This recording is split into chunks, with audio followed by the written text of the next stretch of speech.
My name is Mary, and I'm a grateful recovering codependent. And welcome all to the Boundaries Workshop, Loving Empowered Boundaries.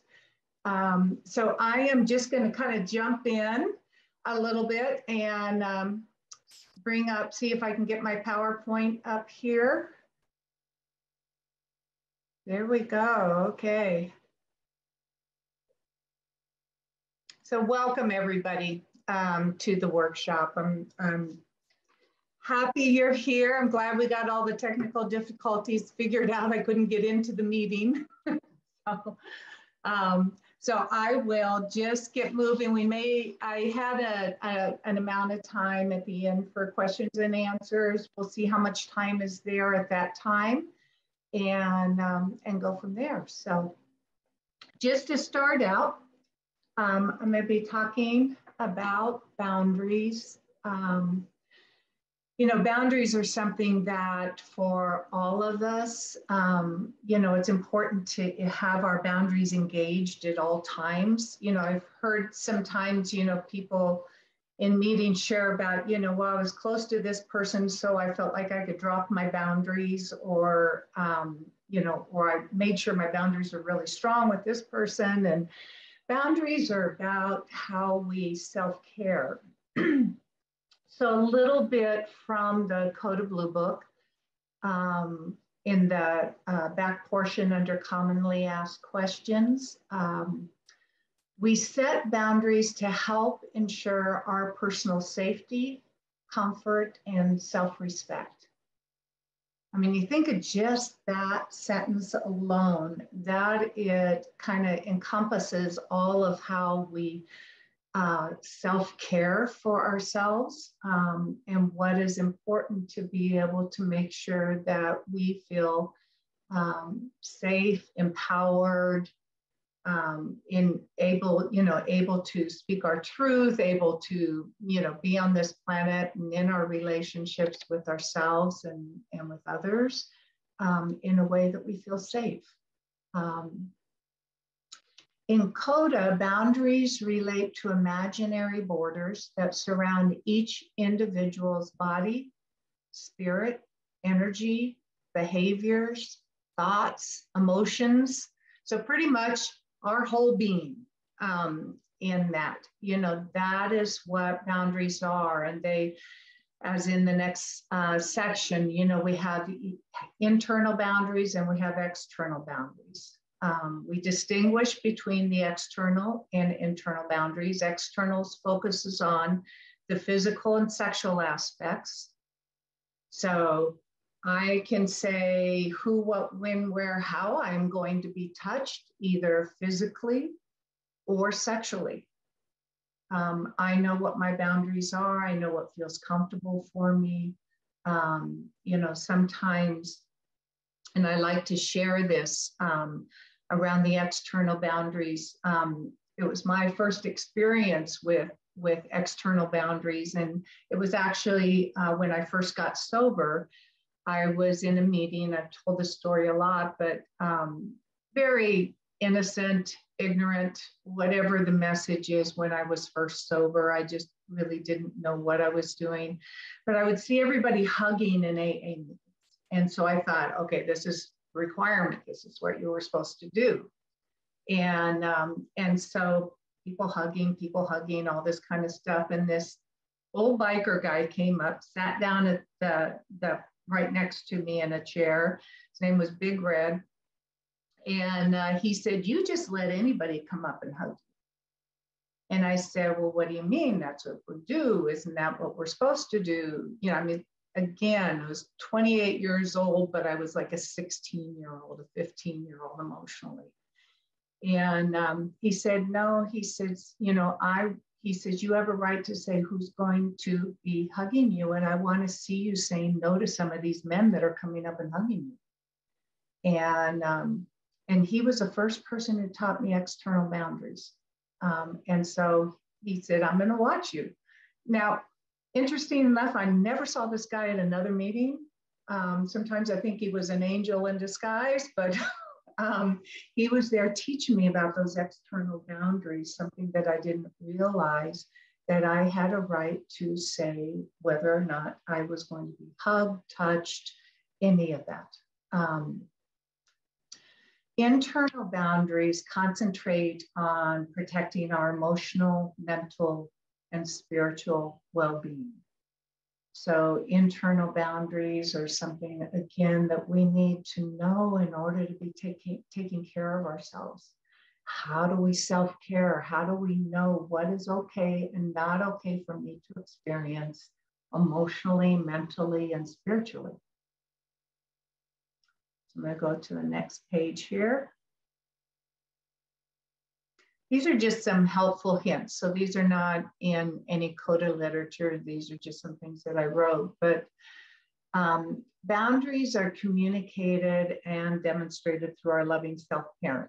And they show up in the 5 areas that we talk about in CoDA of emotional, physical, intellectual, spiritual, and sexual.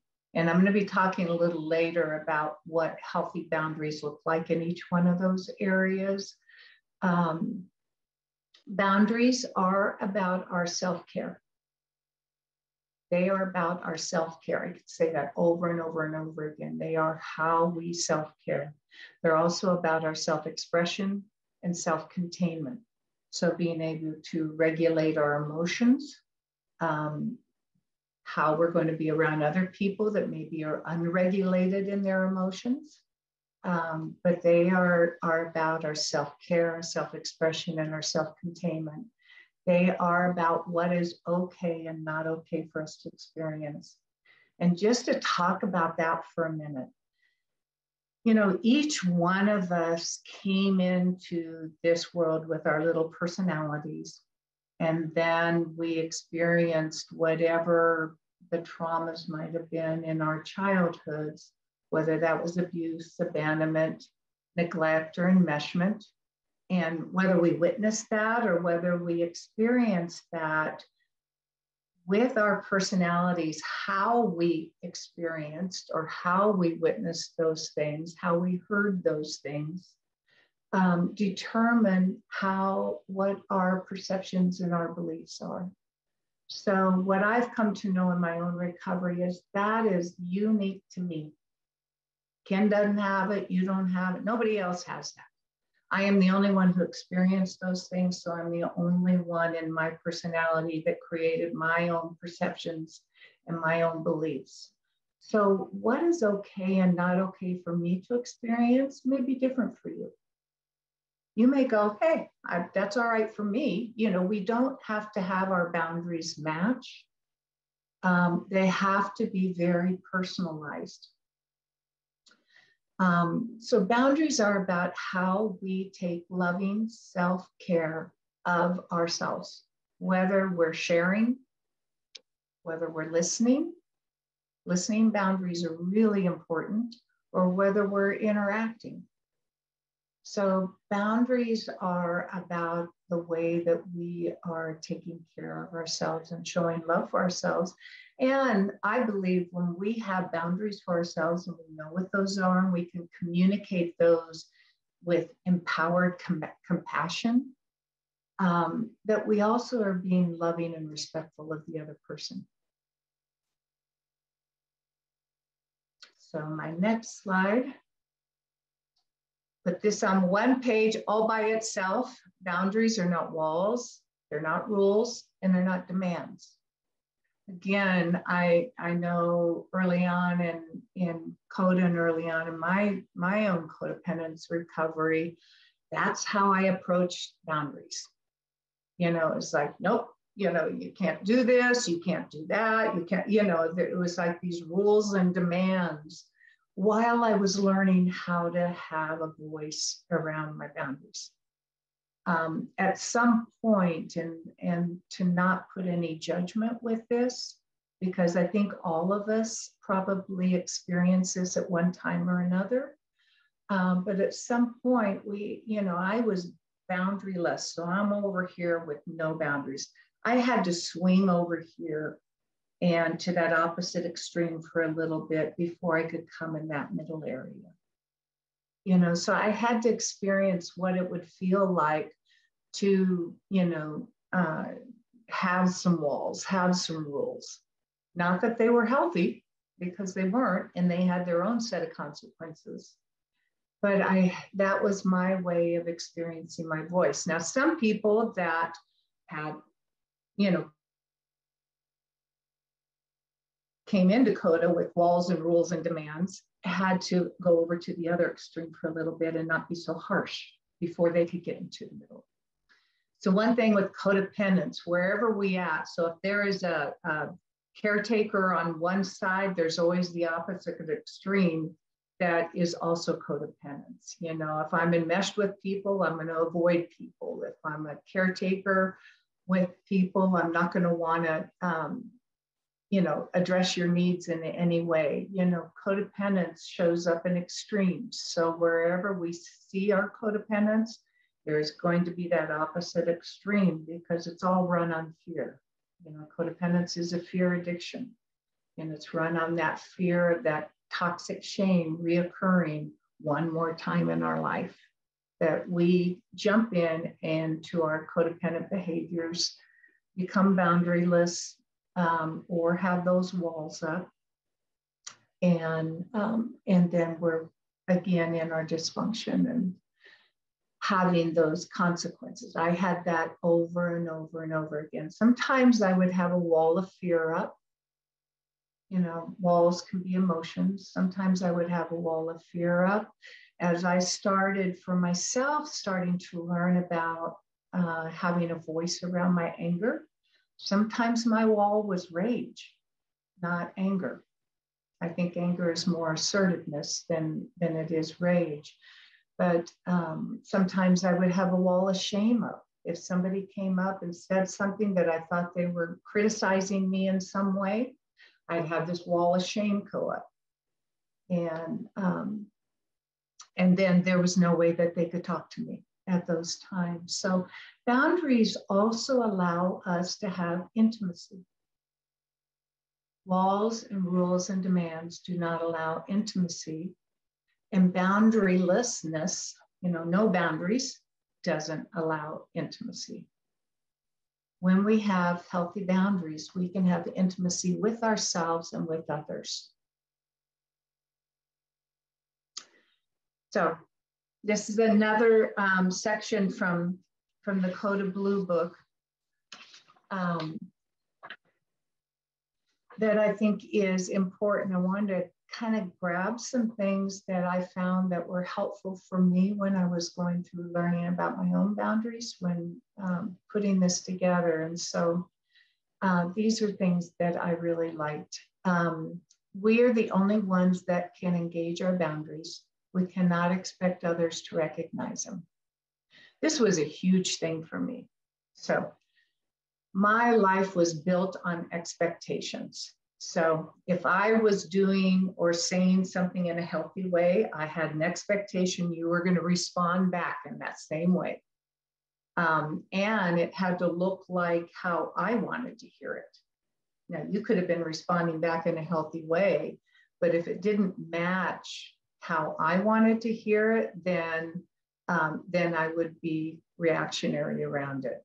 So nobody has, it's nobody's responsibility to honor my boundaries. We're the only one who can engage our boundaries. Now, if somebody, like say with Ken and I, he honors my boundaries, we're able to create trust and safety in our relationship. The bottom line is, it's not his responsibility to honor my boundaries. It's my responsibility to engage my boundaries. I can't expect anybody to recognize them, like them, agree with them, support them, any of that. The moment I do that, I become boundaryless again. It is our responsibility to communicate our boundaries to others in a gentle and firm way. I like the term empowered, compassionate communication. That's just the term I came up with, and I really like it. So it is our responsibility to communicate our boundaries to others in a gentle and firm way, remembering that if someone hasn't dealt with their own lack of boundaries, they're not going to recognize mine. So if I'm trying to talk to somebody and I have boundaries going on, and that person hasn't addressed their boundaries, or maybe just hasn't addressed it in a certain area, and they're still boundaryless in that area, they're not going to recognize my boundaries. Again, that's why it is my responsibility, going back to the first one, it is my responsibility to engage my boundaries. And I would walk around, you know, because coming into CoDA, I had no boundaries, like I said, you know, had a couple walls, some fear walls, some shame walls, but had no boundaries going on at that time. And it was really hard because I would over and over again throughout my life put myself in situations that were unhealthy. You know, growing up, I, you know, came out of a family where there was physical abuse and sexual abuse and emotional abuse, along with abandonment and neglect that went on. So I didn't come out of childhood having a whole heck of a lot of tools, in that I knew how to survive. I started using drugs and alcohol when I was around 10, 11 years old. Had my first child in high school. You know, I did a lot of things out of that survival, trying to figure out how to do life. And so it took a while into recovery for me to really be able to establish my boundaries. I had to do them a little at a time because it felt terrifying to engage boundaries. I actually felt safer surviving. I knew how to do life through fear, you know, so that gave me the illusion of safety, but I did not know how to do life through boundaries and through love.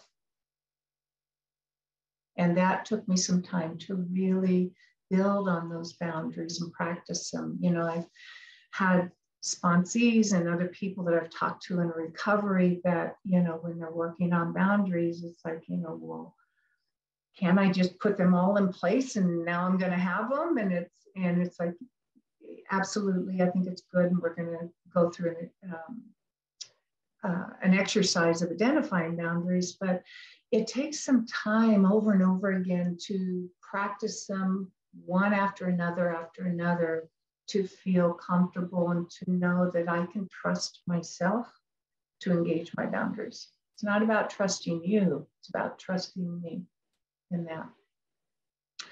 So this last one, when we have a healthy internal boundary system, we recognize that each individual is responsible for his or her emotional, mental, and spiritual boundaries. And we allow ourselves and others their own thoughts, their own opinions, their own behaviors, beliefs. Nobody has to agree with me. Nobody has to like what I'm saying. Again, we will have communication where we're able to share back and forth and be honoring of that with each other. But the moment I have an expectation that somebody's going to like what I say or is going to agree with my boundaries, I'm going to be experiencing the consequences of my codependence over and over and over again with that. So I'm going to talk a little bit about what healthy boundaries are. I hope you can see all that okay. So to begin with emotional boundaries. I'm watching the clock here because I want to make sure we have some time for the exercises. Emotional boundaries are to determine and communicate how you will hear, share, and experience yours or others' feelings, and to honor the rights of others to have the same determination.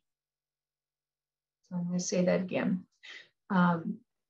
Emotional boundaries are how we determine and communicate how we will hear, share, and experience ours or others' feelings, and to honor the rights of others to have that same determination. So when I was learning this, again, there was a part of me that if I was sharing my feelings, or if I was listening, say, to Ken's feelings, I would have an expectation going on many times of what that was supposed to look like. And again, every time I would have an expectation going on, I would set myself up and I would set Ken up, because he had to do it a certain way so that I felt okay. I had to do it a certain way so I felt okay. All to fix feelings. Those expectations are always there to fix feelings. So when I was practicing coming up with my own emotional boundaries, I had to make sure that each time I practiced them, that I had let go of the outcome, turn it over to God. My job was to show up and share things in a clean way. And the way I was taught to do that was basically, that my feelings are in I statements.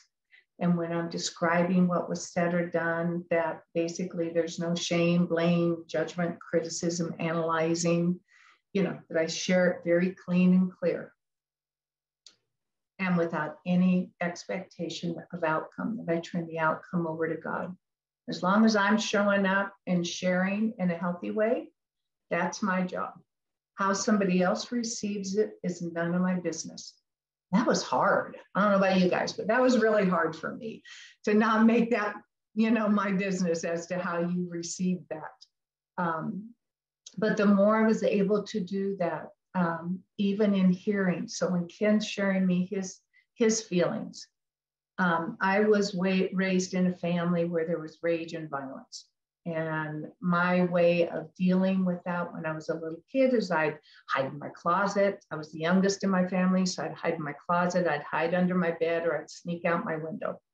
I was an escape artist. So if Ken had a strong voice, emotionally, I was an escape artist. And at times I would physically try to be an escape artist. I was not able to hear his feelings when he would share anger, frustration, annoyance of something that I did in a strong voice. I'm not talking about raging, I'm just talking about a strong voice. I wasn't able to hear that because of my own trauma. And so I had to practice staying present, being in my own body, listening to Ken, really hearing his words, because all I would hear would be an octave on a voice, and I was gone. I wouldn't hear any words. I don't know if any of you have experienced that, but I would have to sit there and go, okay, I'm going to really listen to what you're saying and stay present, make sure I'm breathing, staying emotionally regulated, all those different things in order just to be able to hear something that my husband was trying to tell me. But the more I practiced it over and over and over again, it gets better. I mean, it's like anything else. The more we practice, the better we get. My father was a coach, and so I was raised in lots of sports. And, the more we worked out, the more we practiced whatever it was, the sporting event that I was engaged in, the better I got. So I kept using that in my work with my boundaries. Instead of giving up and going, okay, this isn't working, I didn't get the result I wanted, so it must not be working. I kept telling myself, no, just go back to the beginning, keep practicing, and that practice paid off. Pretty soon I was able to hear Ken's anger. I don't have to run away in my head. I can be present and listen to him. And I can share my anger with him, which was a huge thing as well, because I was too afraid of somebody else's reactions. So emotional boundaries, for me, were the more difficult boundaries. And that's why I'm kind of spending some time on that, because that was the most challenging for me. Physical boundaries were a little bit easier. Physical boundaries to determine and communicate. So there's always those two words. First, I have to recognize what my boundaries are, and then I have to communicate them. So to determine and communicate how by whom, when, where, that I will be touched, and allow others into my personal space. So I don't know about you, if you've ever had somebody, I'm not very good if somebody gets really close to me and is talking to me. I need that, I take a step back. I need that, my personal space in there where my comfort level is. But also then to honor the rights of others to have their, what is comfortable for them on touch, what is comfortable for them on personal space. So one of the things I learned early on in CoDA was when I'm going up to somebody, how we all hug, just like I was sharing early on for me in AA, is just to say, can I give you a hug? Just ask. And that way, that person, if they say yes, they're inviting me into their space. If they say no, then I just honor that. It's not about me if they say no. I would personalize that in the past. But if somebody just says no, maybe they had a bad day, maybe something happened to them, that they are just needing to kind of, be by themselves and not have anybody touch them. It's none of my business. I can be supportive by not taking it personally. So intellectual boundaries, to determine and communicate how you will hear, share, and experience yours or others' thoughts, beliefs, creativities, values, philosophies, knowledge, and to honor the rights of others to have the same determination. So for me, especially coming out of the abuse that was there in my childhood, and, abandonment, what I've learned for myself in recovery, abandonment has to do with presence. So, my parents were there physically, but emotionally they weren't there.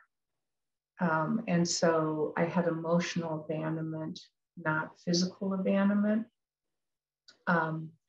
Also, I had learned in recovery that neglect has not only to do with providing, that's how I always saw it, providing food, clothing, shelter, doctors, that kind of thing.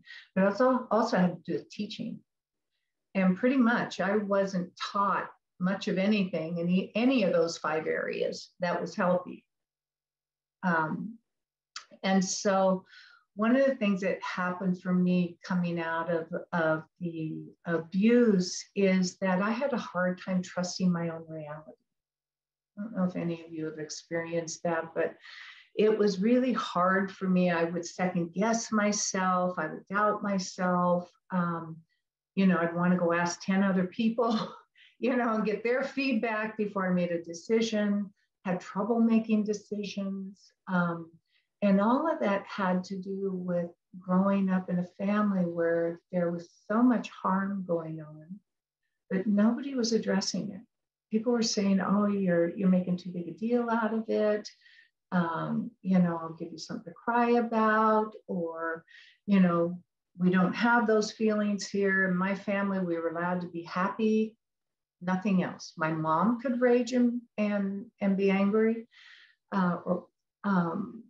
and violent in her way, but my sisters and I, we were supposed to be happy, and if not, there was always punishment in that. And so it was hard to recognize that what was going on in my household wasn't okay.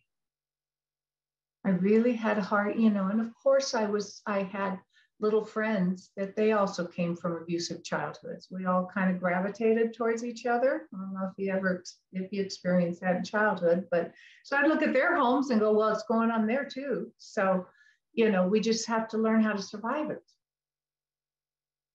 But my reality at some level, I believe at some point when I was a little kid, I must have recognized that I don't like this. This isn't right. And then over and over and over again, being taught that my reality was wrong. By the time I was 18, 19, 20 years old, I didn't trust myself. I didn't trust my own reality and what I was thinking. So spiritual boundaries are to determine and communicate how you will share and experience yours and others' thoughts, beliefs, ideas, philosophies, knowledge spiritually, and to honor the rights of others to have the same. So nobody has the right to tell me how to believe spiritually. I grew up with, with some belief systems that said you were supposed to go out and convince others how you believe spiritually, and that was the right way, and that is so abusive to do to other people. Nobody has the right to tell me how I am supposed to believe. It is, I believe, for me, it is a personal experience. I believe it is my way of approaching each one of you. I will tell you is a personal experience, is that you have a personal experience and it's none of my business. We can share. I've gained things from many belief systems, many people with different beliefs. I've gotten inspirations at times or things that, it doesn't really fit for me. And, but if it's for them, and that's okay. But knowing what my spiritual boundaries were very important. So another piece that happened to me as a result of trauma is, so I'll just use the violence with my mom on that. Same thing happened with the sexual abuse with my father. But what happens is when there is an adult with a child that is not honoring their emotional boundaries, their sexual boundaries, their physical boundaries, their intellectual boundaries, they are in essence playing God in that child's life. This can happen with our parents, what I came to learn with our parents or any authority figures. So I was also raised by a lot of coaches. So my coaches definitely were a part of this. So for me, when I grew up having this happen, I look at 365 days over the first 18, 19 years of life. That's a lot of different experiences of having that challenged, where other people were playing God in my life. And so as I grew up and started my own spiritual search, I had difficulties with transference because I had a tendency to transfer the characteristics, the personalities of my abusers onto my higher power, and made it difficult for me to get through a second and third step. So my first, second, and third step I did in Alcoholics Anonymous, but it was intellectual. It was not a heart experience. It wasn't until I started doing my codependence work, started looking at the transference and who I had, transferred on to my higher power, and then go through the work of getting all of them out of there. So I had my belief of what my higher power was. Then I was able to have that heart connection with my higher power. And I was able to have those spiritual boundaries and to honor your spiritual boundaries. One of the things when CoDA first started, we had decided not to put a gender with God. I don't know if any of you have noticed that in some of the other 12-step books, they'll refer to God in the as a him in the male. And we decided not to put a gender on with God because, like for myself, being sexually abused by my dad, the idea of praying to a male entity just brought in all of that abuse. And there was no way that I was able to sort that out, especially early on while I was working on the trauma. So out of respect for everybody and their trauma, we created that change in CoDA that I think personally it served me well. And You know, I've heard other people share that as well, that it served them well not to have that gender on there. So sexual boundaries. Basically, you get to determine and communicate who, how, when, where you are going to be touched sexually or talked to sexually. You know, there's a lot of inappropriate sexual talk that can go on, sexual innuendos, even male bashing or women bashing. To me, I think is sexually abusive. Personally, I think it is on an emotional level. I don't like hearing women put men down. I don't like hearing men put women down. You know, I think we all have traumas and they all show up in different ways, but to genderize it, and then to put that gender down, I think is, for me, I experience that as sexually abusive. So, but I also want to honor those things with other people, you know, whatever that looks like for somebody else, to be able to honor their boundaries. And so if you look at all of these, you know, in the previous slides, I talked about, you know, that boundaries are about how we lovingly self-care. We engage that loving self-parent on how we're going to take care of ourselves. You know, that for me was absolutely the gift. It allowed me to be intimate with my higher power, allowed me to be intimate with myself, and allowed me to be intimate with the people that I'm close to. And to recognize that there are various levels of intimacy and none are better than the other. It's just Ken, I'm going to be emotionally intimate with him, a very different way that I'm going to be emotionally intimate with someone else. You know, and so I even, you know, with my boundaries was able to discern who, what, when, where, how I was going to be emotionally intimate. With people. To me, it was just such a blessing to be able to know my own boundaries and to be able to learn how to engage them. So, creating healthy boundaries is essential for our recovery. We learn this by attending meetings, socializing after meetings, talking with sponsors, working the steps, participating in service work. With the guidance we receive from our higher power, we create healthy boundaries for ourselves and learn to respect others' boundaries. We're then able to form and sustain healthy and loving relationships with ourselves and others. You know, and that's, you know, you know, when we look at CoDA, you know, the desire is to have healthy and loving relationships. It's impossible to do that without having our boundaries.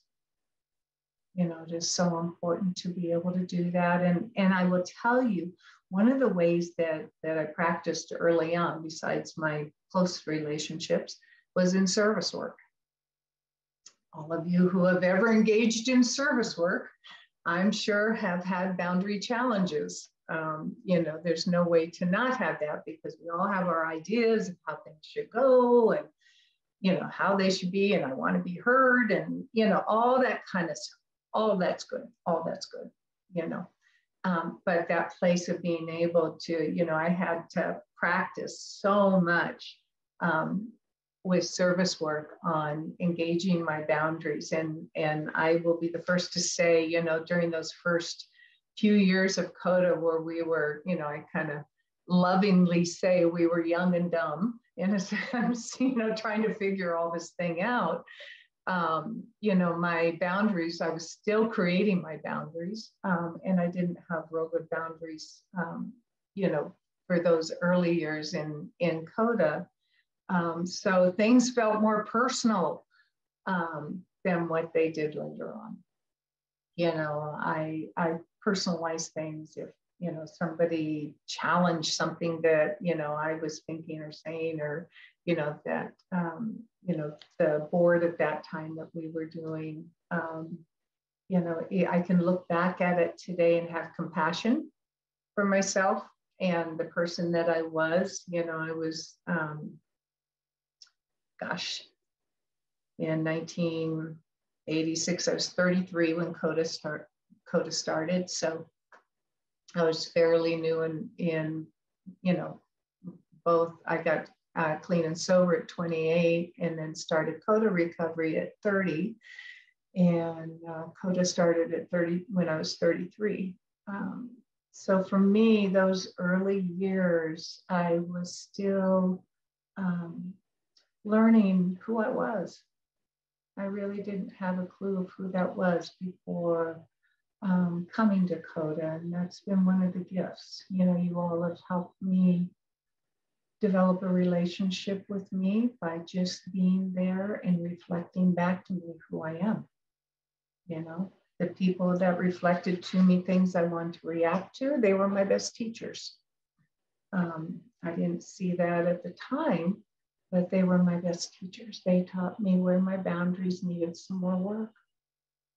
So instead of judging them or wanting to react back with them, what I started doing over time was just noticing when I would react. And inside I'd be going, okay, I'm reacting right now. That means something's not strong within me. Not that it's about them, the other person. It meant something was not strong within me. So what do I need to do? I need to sit down and talk with my little girl, or maybe talk with my teenagers, like what's going on in here?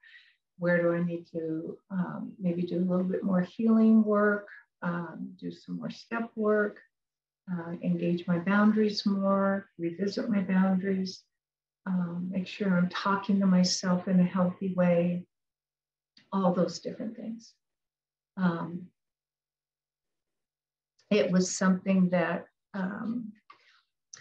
that grew over time, as I said, and has given me some of the greatest benefits in recovery, has given me that place of being able to have healthy and loving relationships, which is such an incredible thing.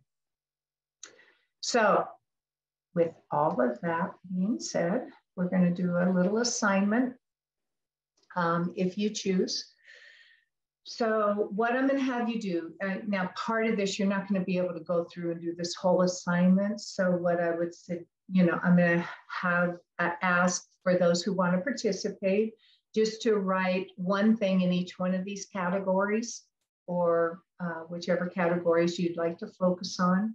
But just a thought of, after, at some point, of sitting down and really defining your boundaries. It's kind of interesting that boundary defining also tells me my values. And my values are going to be mine and mine alone.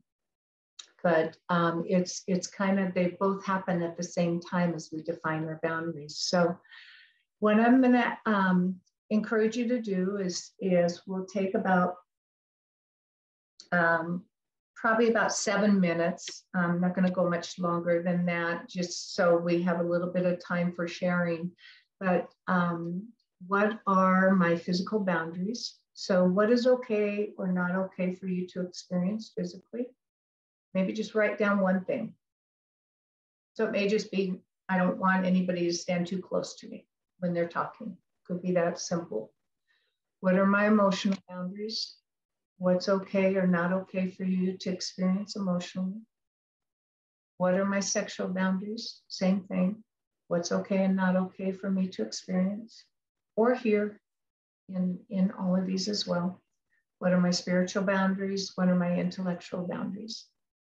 So take a moment, right? We're going to do a little sharing for those who want to share their answers. And then I have one last piece that I want to just go through, and then we'll have questions and answers. Yeah, so what I can share with that is that, part of not being heard, if somebody is, at least for me, if somebody is not listening to me with my boundaries, I will simply say, it sounds like you can't hear me and I'm going to need to leave. And then I leave the situation. you know, because a lot of times you know, like in that section in the CoDA Blue book, you know, if people don't have boundaries, they're going to pretty much cross over your boundaries. They're not going to be able to respect them. They're not going to be able to hear them. And so, you know, for me, I have to just take care of myself and say, you know, it sounds like you can't hear me, or can't respect my, or, you know, you're not able to honor my boundaries. And so I'm going to need to leave. And so then I'll leave the situation. That's me taking care and engaging my own boundaries. So I'm going to go on to the next section. We're kind of running out of time. So these next 3 slides, I'm going to go through pretty quickly, but they are kind of to go along with after you've defined your boundaries, getting ready to communicate your boundaries. So first is you would make a list. So make a list of the main people in your life you want to practice boundaries with. So you may have, you know, 4 or 5 people on that list. You know, you don't want to go through, make the list too long. You want to make sure it's something that you're able to start practicing with. And then you take the first person on your list. You write out what you would want to say to them about your boundary, you know, what it is you're wanting to communicate in that way. So it may be something that you know, you have a friend who tends to be reactionary with you. So it may be that you want to be able to share with that friend that, you know, I noticed that at times when I disagree with you, you become reactionary, and about that I feel sad, hurt, angry, whatever the feeling might be.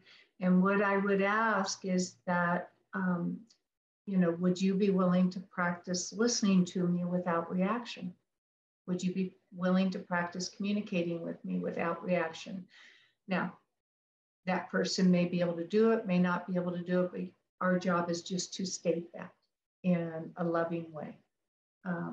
And then to let go of the expectations. And again, if the person isn't able to do that, then you can say, you know, it sounds like you're not able to do that. So I think I need to end the conversation, or I think I need to walk away in that, and then take care of yourself. So 3, process your writing with your sponsor or recovery friends. And then you take the next person on your list and you go through and you write that all out with them as well. Now you may have, with one person, you may have 4 or 5 boundaries you want to be able to share with them. You might want to look at taking them one at a time when you do share them. So once you're done with the list, then what's helpful sometimes, especially if the boundaries are a little bit scary to share, practice. So take the first person on your list, and then with your sponsor, your recovery friends, practice reading and stating your boundary out loud. So practice. Be aware how you feel. Be aware if you have any expectations of outcome or any fantasy fears. So sometimes, you know, I used to do this. I would, you know, okay, I'm going to go share, you know, when you said this, I felt angry, or when you said this, I felt hurt. And then in my head, I'd be going, yeah, and then they're going to do this, and then they're going to do that. So there's no point in doing it. And I'd go through this whole thing, talk myself out of it because I was too afraid. So you want to be aware of the expectations of outcome or the fantasy fears, and then keep practicing. You know, sometimes I would even just use an empty chair, and I would sit there and practice with an empty chair, kind of visualize the person sitting there. And that would help. It just, for me, it helped to say things out loud before I went to the person. And then the last part would be the communication of it. So you go and share with them. Remember to share from an empowered, assertive, and loving place, and without any expectation of outcome. Of course, if the person is not safe and there's any fear for your physical safety, process all this with your sponsor or recovery friends before you decide whether or not you're going to go share with that person. Some people are not safe to share with. If there's any threat of physical harm, especially, you wouldn't want to go up to that person and start asserting your boundaries. You may want to have a friend with you when you do it, if you're going to do that, or, but process it with your sponsor or recovery friends first. And then once you do it, give yourself a big hug. It's like you did it, and you practice it over and over again. The more you practice it, the more you do it, the more you engage in loving self-care, the better it gets. So I'm not going to spend much time on that because I want to open it up for questions and answers. So two things on that. One, triggers are always mine. They're never because of you. And so that's, for me, when I'm looking at self-regulating, for me, that's the first thing I have to remember, is that you may have on a red shirt and my abuser wore a red shirt, and so that triggers me. That's not your fault. That has to do with my trigger. And so self-regulating, how I do it, I look at feelings from 1 to 10 in intensity. So 1 being the lowest intensity and 10 being the highest. Anything over a 4 would be reaction, and now I'm dysregulated. Between that 1 and 4, I'm going to be regulated within my emotions. If I'm under a 1 and numbed out, that's also dysregulated. It's just more the opposite reaction. So I gauge my emotions. What I came to learn in my recovery, if my emotions are over a 4 on a 10-point scale of intensity, I have 1 foot in today and 1 foot in yesterday. So I'm bringing my history into whatever's happening today. That's when I need to take a break. And that's when I need to say, you know what, I am dysregulated right now. I need to take a break. What I was taught is that it takes 30 minutes for our brain to renormalize from that adrenaline flush. So I need at least a 30-minute break, and then I will, and state a time when I'm going to come back. I'll come back and I'll talk and I'll engage again. So I had to be mindful of my own dysregulation. Now if I was talking to somebody who was dysregulated, again, I would engage the boundaries of, it sounds like, what I'm experiencing is you being reactive right now. I'm willing to hear what you have to say, or I'm willing to hear your feelings about what I said or did, but I'm not willing to be raged at. I'm not willing to be put down. And if you can't talk to me without doing those things, then I need to end the conversation. So, if somebody else is dysregulated, then that is something that I need to address as well. Yeah. First, what I would say is maybe sit down, pray, meditate, sit down with some paper, and write down what is okay and not okay for you to experience. So for yourself first. That would be my first suggestion. And then to be able to sit down with the person and just say, I wrote down, took some time and wrote down some things. I want us to have the best, the most intimate sexual relationship we can have. And there's some things that I haven't been communicating, I would like to communicate. And are you willing to listen to those? And so approaching it from a place of solution-based, I want to be in solution around our sexuality and share these things. But first, you want to identify for yourself what's okay and not okay for you to experience. And let the person know that you're doing this because you want this to be a much more loving sexual relationship. Thank you. So because this is CoDA and we don't talk about um, therapeutic recommendations. That may be something, you know, you're talking about EMDR. If you have a, excuse me, have others, some recovery friends you could maybe reach out to talk about the benefits of that. But what, you know, what I can say, one is I felt sad when I was listening to you that you're in that situation, but I could only come through, you know, if it was me experiencing that, you know, I would probably also do what you did, you know, about blocking the phone number, and just if there's no way to move away from that person, just, you know, creating as much distance as possible to not interact with the person. But that's a challenging situation when you're neighbors. In that way, I don't know, you know, depending on how close your homes are to each other, if it's an apartment or if there's a yard in between. But I would, you know, looking for other solutions, I would, you know, reach out to recovery friends and seeing, you know, how they've been able to work with ongoing trauma, you know, therapeutic solutions for ongoing trauma in that. But I would stay close to your CoDA meetings and your recovery, just to keep, you know, help you be supported in what you're going through right now.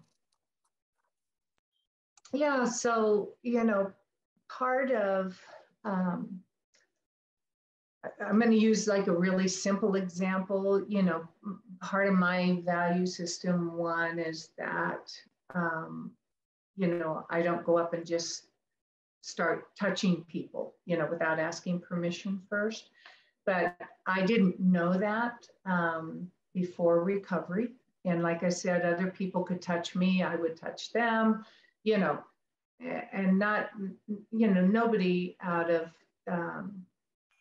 inappropriate intent. Maybe some people were touching me did, I don't know.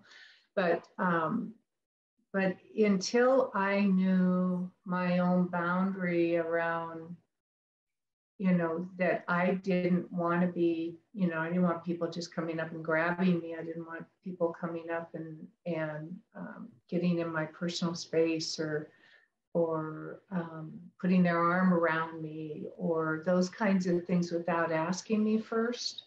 Until I knew that for me, I didn't know that was even a value of mine, that I didn't want to do that for other people, that I wanted to respect other people and have them respect me in that way. But of course, I was the only one who could engage that for myself. So it, you know, as I was going through doing, you know, defining my boundaries, you know, even emotionally, you know, I you know, have a value that I don't want to rage at people. You know, now first I had to, you know, realize that had to be a boundary for me, that I didn't want to receive raging and I didn't want to do raging. Now, personally, I think we all do raging, passively or aggressively. You know, I think it shows up.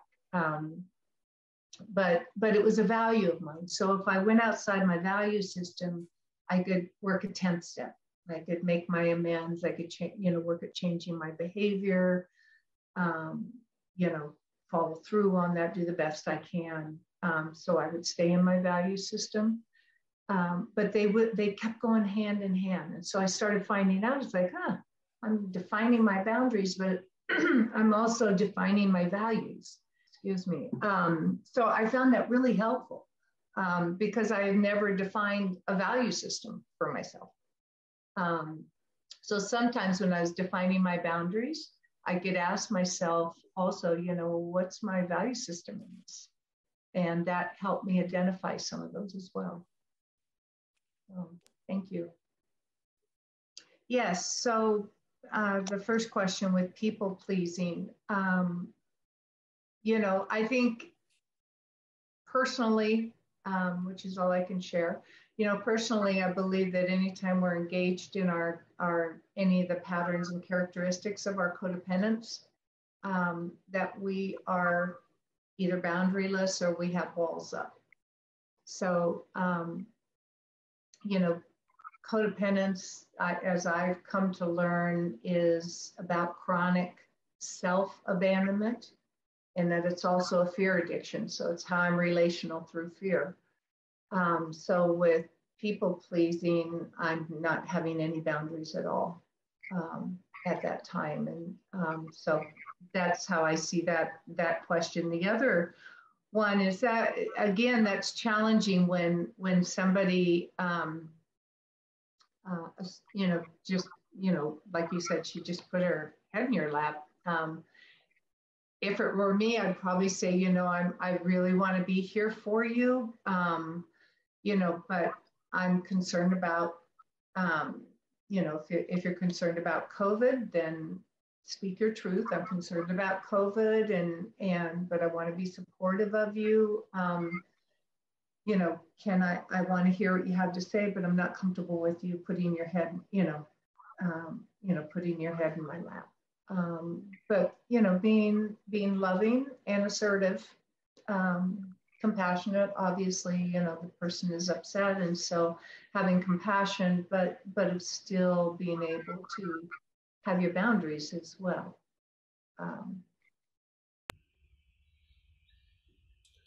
So, and thank you. And then I am going to put that slide back on.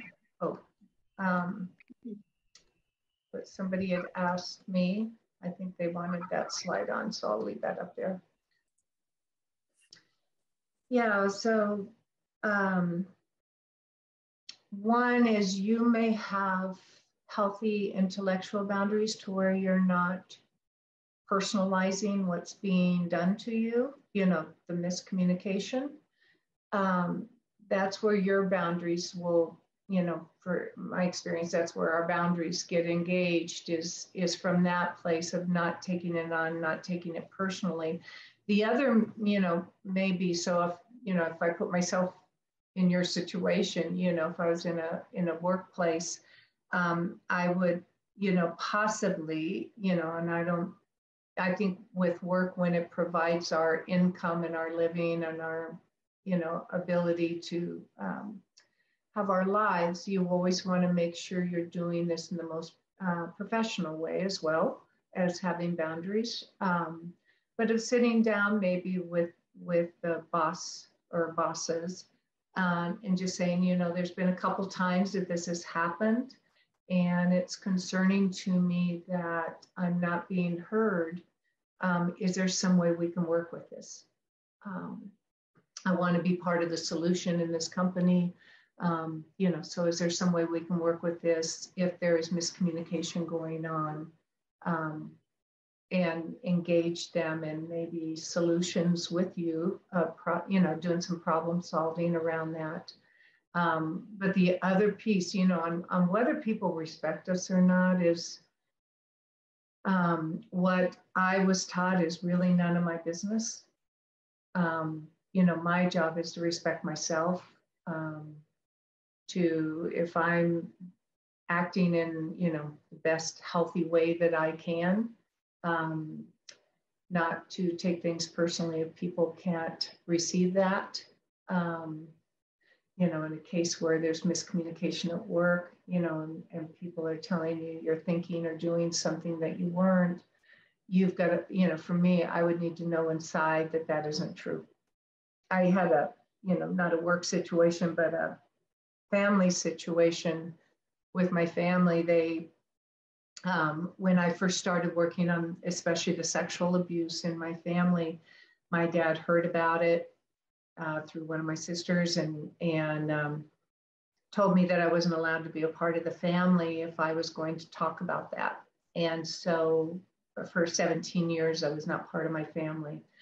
So I missed out on nieces and nephews' weddings and all sorts of events that went on, but I had to keep inside myself. It's like, you know, me going back into that situation and denying, you know, not talking about what my truth was, and the healing that I was working on did not work for me. But I had to know inside that my truth was my truth, And that was all that was important. And I had to let go of what my sisters or what my mother or my father or my nieces or nephews thought of me, because they were being told, you know, my dad was telling them all sorts of things. And that was hard. That was really challenging, you know, but it's that place of just staying true to yourself, regardless what anybody else says, just staying true to yourself. Yeah, I mean, you know, what, if it were me, what I would probably do, especially with people who are kind of relentless in that way. You know, obviously she doesn't, you know, again, people who cross over our boundaries are not people who understand their boundaries in there. And so you're probably going to have to, you know, be a broken record. You know, it's like each time, you know, if the questions start up of just saying, you know, I hear your questions, I'm not going to go there with you. And I care about you, but I'm not going to go there with you. So we need to talk about something else. Or I need to, you know, leave the conversation. But you're probably going to have to just be a broken record. Some people you do. Some people you have to repeat the same thing. If you have to be around them because of a family situation, you may have to say the same thing over and over and over again with them. And then, you know, you're already limiting your time around that person. So you've already engaged quite a few self-care boundaries around her.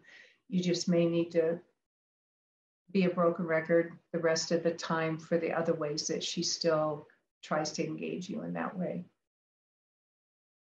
Yeah, that was huge for me. I would have to sit down sometimes and just be by myself. So, you know, somebody would show up, you know, because when Ken and I were working on our relationship early on, you know, we're both trauma survivors. So it was challenging getting through communication and not personalizing and all that kind of thing. And both of us having our truth, because he had the same thing.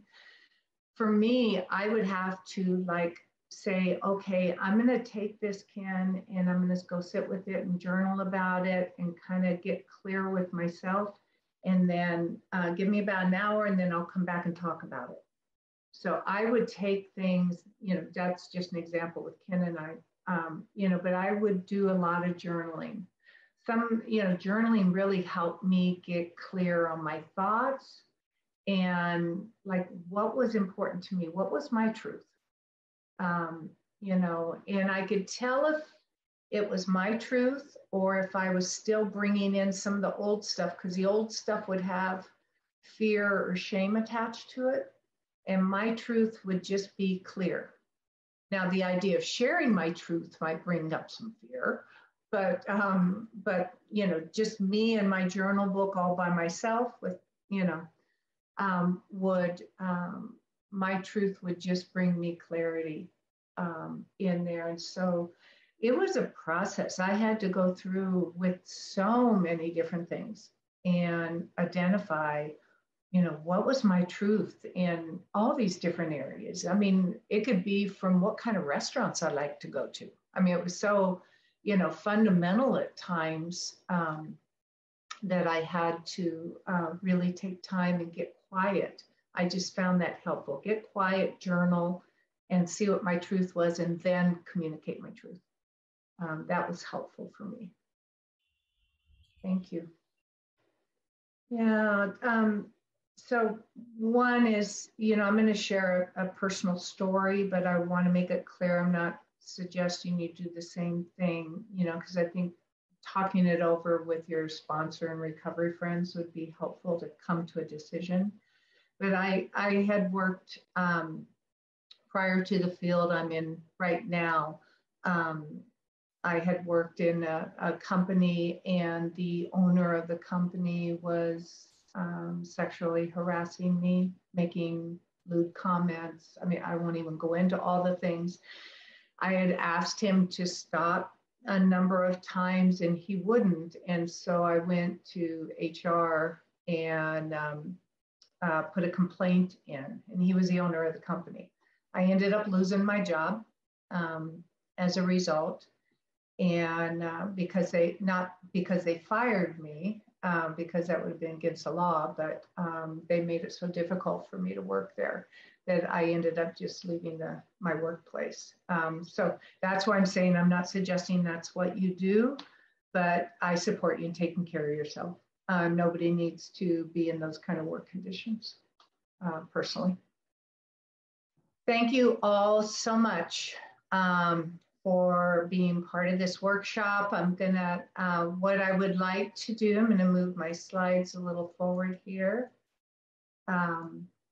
is to be able to close with the third step prayer.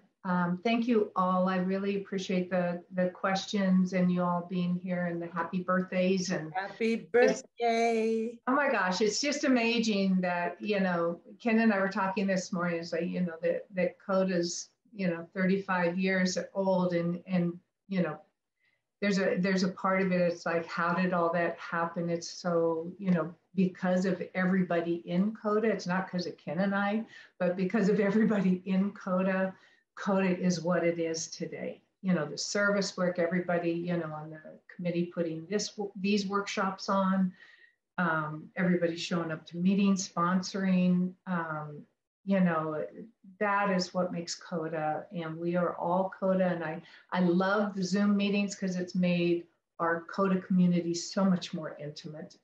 And that is just beautiful to me. So, okay. Thank you, Mary. You're welcome. Thank you. Do we have time to go through the prayer? Yes. Okay. Absolutely. All righty. God, I give to you all that I am and all that I will be for your healing and direction. Make new this day as I release my worries and fears, knowing that you are by my side. Please help me to open myself to your love, to allow your love to heal my wounds, and to allow your love to flow through me and from me to those around me. May your will be done this day and always. Amen.